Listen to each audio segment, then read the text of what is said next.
Everyone, Radhe Radhe. आप सभी का हमारे चैनल में बहुत बहुत स्वागत है। आज मैं आप सभी के साथ शेयर करने वाली हूँ घर में आप बिल्कुल सरल तरीके से तुलसी विवाह किस प्रकार कर सकते हैं।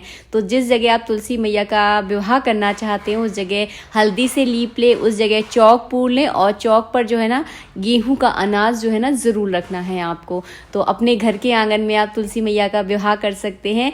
आपके यहाँ अगर आपके घर के मंदिर में अगर भगवान शालिग्राम है तो उनके साथ ही आप तुलसी मैया का विवाह करें। अगर नहीं है तो लड्डू गोपाल जो है ना हम सबके घर में ज़्यादातर विराजमान मिलेंगे, तो आप लड्डू गोपाल के साथ भी तुलसी मैया का विवाह कर सकते हैं।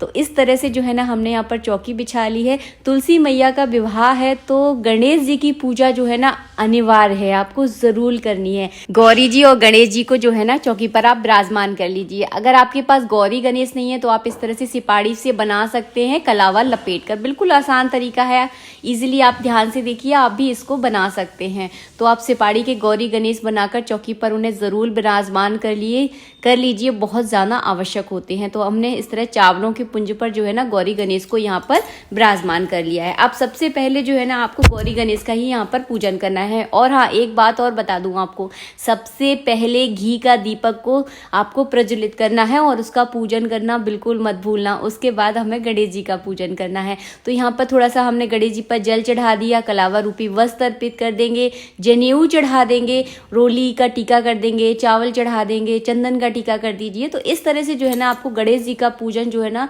जरूर करना है। यहाँ पर बिल्कुल सरल तरीका दिखा रही हूँ, इसलिए मैंने जल्दी जल्दी आपको सारा सामान बता दिया। ये सारा सामान आपको जरूर चढ़ाना है गणेश जी पर। गणेश जी विघ्नहर्ता है, तो सबसे पहले आपको गणेश जी का पूजन करना अनिवार्य माना जाता है। शादियों में जब आपकी शादी हुई होगी तो आपने भी देखा होगा सबसे पहले पंडित जी ने गणेश जी का ही पूजन करवाया होगा। उसके बाद आपको भगवान शालिग्राम को स्नान करवाना है। अगर आपके पास भगवान शालिग्राम नहीं है तो आप अपने घर के लड्डू गोपाल को भी इस तरह से स्नान करवा सकते हैं। सबसे पहले आपको शुद्ध जल से स्नान करवाना है, उसके बाद पंचामृत से स्नान करवा लीजिए। आप चाहे तो गंधोदक स्नान करवा सकते हैं। तो जैसी देखिए आपके पास सुविधा हो उस हिसाब से आप भगवान को स्नान जरूर करवाएं। हम विवाह करने वाले हैं तो विवाह में जो है ना स्नान तो अनिवार्य होगा, तो आपको स्नान जरूर करवाना है। उसके बाद आपको तिलक करना है, तिलक भी बहुत अनिवार्य है।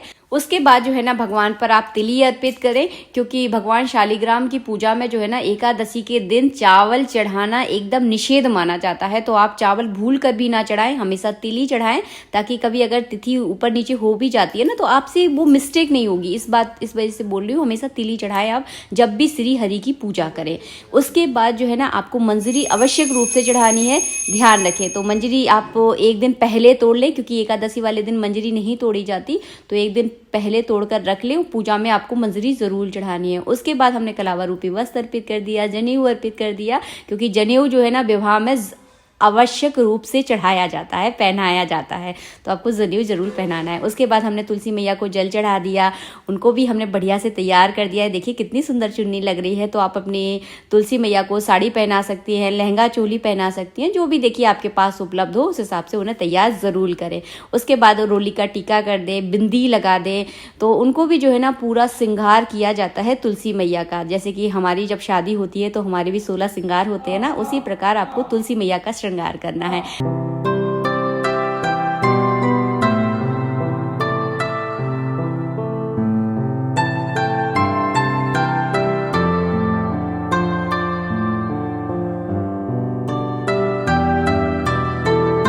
उसके बाद पहनानी है आपको फूलों की वरमाला। तो सबसे पहले आप तुलसी मैया से छुआ कर फूलों की माला भगवान शालिग्राम को पहना देंगे और उसके बाद शालिग्राम भगवान से छुआ कर तुलसी मैया को पहना देंगे। तो इस तरह से जो है ना वरमाला पहनाई जाती है।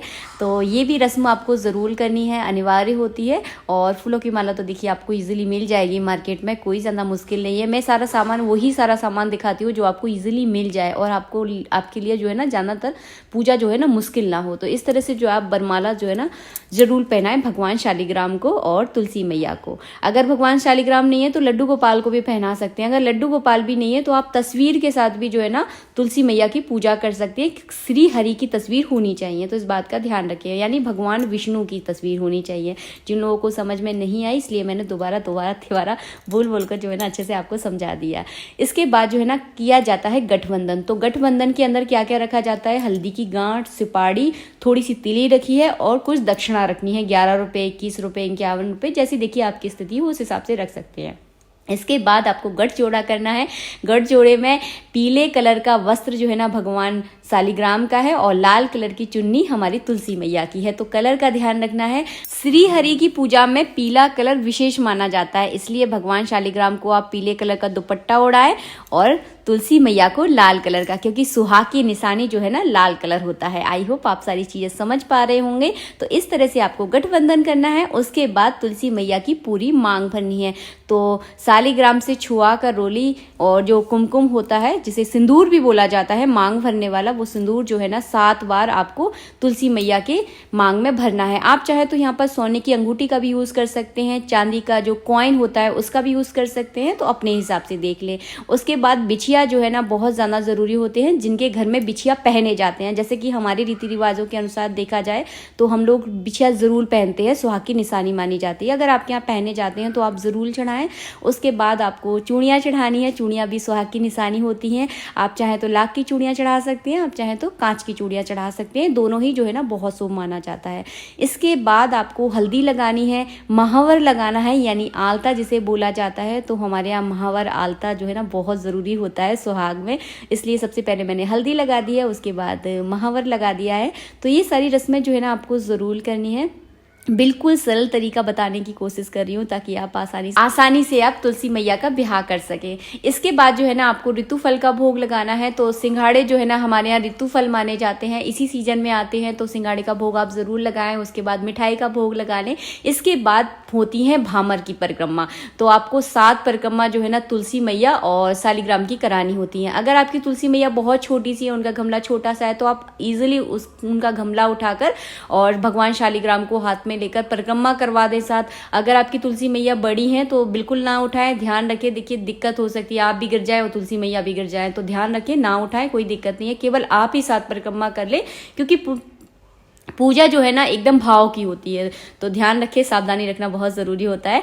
भामर होने के बाद, परिक्रमा होने के बाद भगवान शालिग्राम के बाईं ओर जो है ना तुलसी मैया विराजमान की जाती है, यानी उनकी डेढ़ी साइड जो है ना तुलसी मैया को आपको विराजमान करना होता है। आई होप आप सारी चीज़ें समझ पा रहे होंगे। वैसे मैं सब कुछ क्लियर करने की पूरी कोशिश कर रही हूँ। उसके बाद जो है ना आपको आरती करनी है। आरती आप चाहे तो कपूर से कर सकते हैं, आप चाहे तो घी के दीपक से भी जो है ना आप आरती कर सकते हैं। तो इसके बाद शंख से तुलसी मैया और हमारे जो लड्डू गोपाल हैं भगवान शालिग्राम हैं, उनकी नज़र आप जरूर उतारें। मिलेंगे आप सबसे नेक्स्ट वीडियो में। जय श्री राधे मित्रों, राधे राधे।